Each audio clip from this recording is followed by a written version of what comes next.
প্রভু দেবতার দর্প শূন্য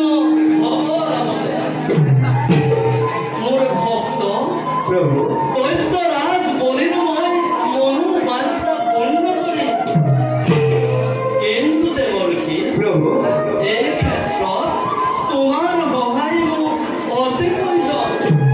নারায়ণ নারায়ণ প্রভু লীলা সদায় হয়ে যাবই তার প্রভু কওকচোন কিদৰে মনোবাঞ্ছা পূৰ্ণ হব দৈত্যপতি বলিৰ আৰু দৰ্প শূন্য হব দেৱতা দেবর্ষী প্রভু সময়ত তুমি সকলো বুজিবা মাত্ৰ জানি থোৱা এই দেৱতাৰ দৰ্প শূন্যৰ প্ৰধান কাৰণ হব আমাৰ এই অৰ্ধাংগিনী লক্ষ্মী। কিন্তু কেনেকৈ প্ৰভু শুনা দেবর্ষী প্রভু আমার এই দর্শনের বাবে মহামণি দুর্বাসায় বৈকুণ্ঠলৈ কৰিছে আগমন। লক্ষ্মী মুনিৰাজক তুমি এক ৰুদ্ৰাক্ষমালা কৰিবাৰ কোন ইয়াৰ পৰাই দেৱতাৰ দৰ্প সুন্দৰ হব পুত্ৰপাত। নাৰদ প্রভু তার পিছতে তোমারও কর্তব্যর হব আরম্ভ। এতিয়া বুঝিছ তোমাকে আপন কর্তব্য।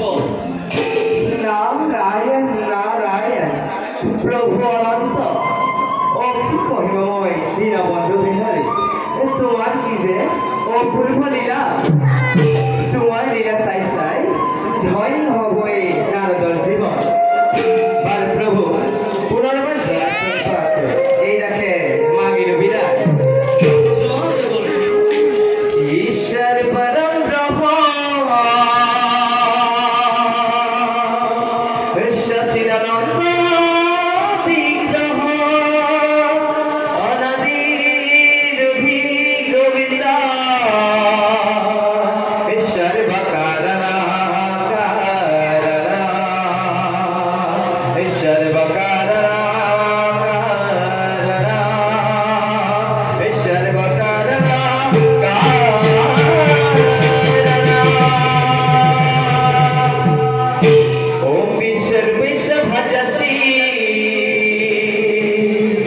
पद्मे पद्मालय शुभे सर्वतो पाहि मां देवी महालक्ष्मी नमस्ते महालक्ष्मी नमस्ते महालक्ष्मी नमस्ते বৈকুণ্ঠে ভবন